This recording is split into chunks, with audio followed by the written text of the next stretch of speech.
So Melissa, I'm so glad to be here with you. And one of my first questions that I had when I was reading the book, I know you explain in the introduction how the book came about, but could you just explain that just for the people who are viewing us right now?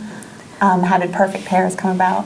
The way it started is I'm a children's book author, and I often go into classrooms, I do school visits, and I was creating activities that went with some of the books that I write. I write nonfiction books.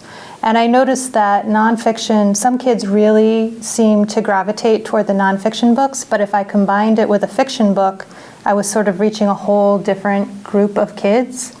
And so that was sort of how I got the idea to pair the fiction and the nonfiction book.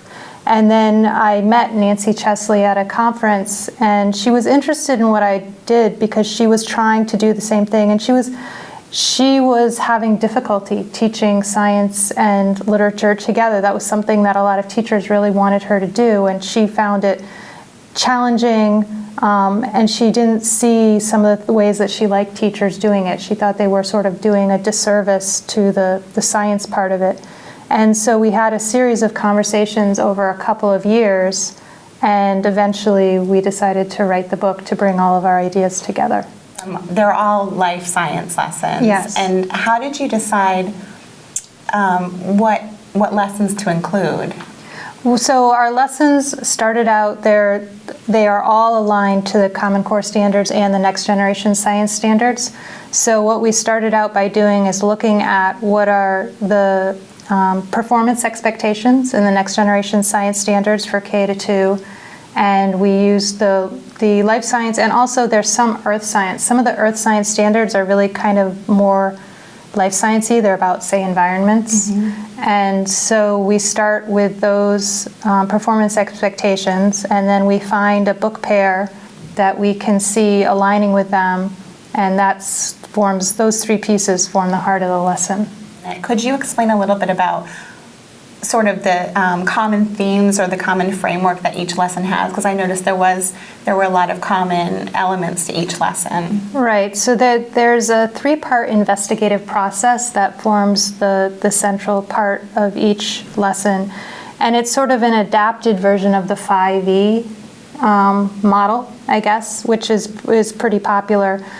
We sort of adapted it for our specific needs, and so each lesson begins with there's a description of the two books, and then there is a wonder statement to kind of get kids thinking about the different ideas, and it basically is the same concept as the performance expectation, but it's in kid-friendly language. Mm-hmm. And then we have a learning goal to sort of let the teacher know exactly what they're supposed to be doing with the students and what the kids should get by the end of it. And then the beginning of this three-step process is called engaging your students.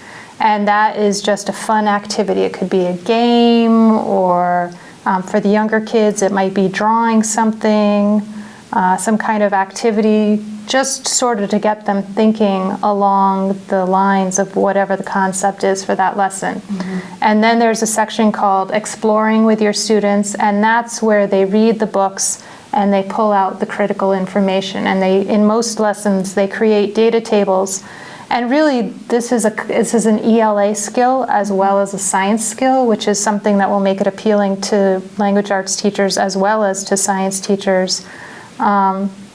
And then there's a drawing conclusions section where we bring together the two books, and then they do a final activity that really brings together all the different things that they've learned as they've done the other parts of the lesson. Mm-hmm. And then afterwards there's some little activities to kind of reinforce the concept, and there's some additional ELA links. Those parts at the end are optional. Teachers can do them or not, depending on whatever. How far they want to take it. Yeah. When in choosing our books, we were really looking for literature. We weren't just looking for any old children's book. We were looking for the very highest quality literature. All of the books in Perfect Pairs, all the children's books have won awards, and several of them have won the Caldecott or other really high distinguished awards like that. And how do you feel like nonfiction books have changed over the years? I think in the last, say, 15 years, they really have changed a lot. The voice of them, and it's become They've become much more diverse, much more art-driven and design-driven, so that they're really richer, they're more fun, and they're more beautiful than ever before. They definitely are. Yeah. Some of my favorite books are nonfiction, so Yeah. I'm really happy to see them featured in your Yeah. book. And it was great to talk to you. Oh, thank you very much.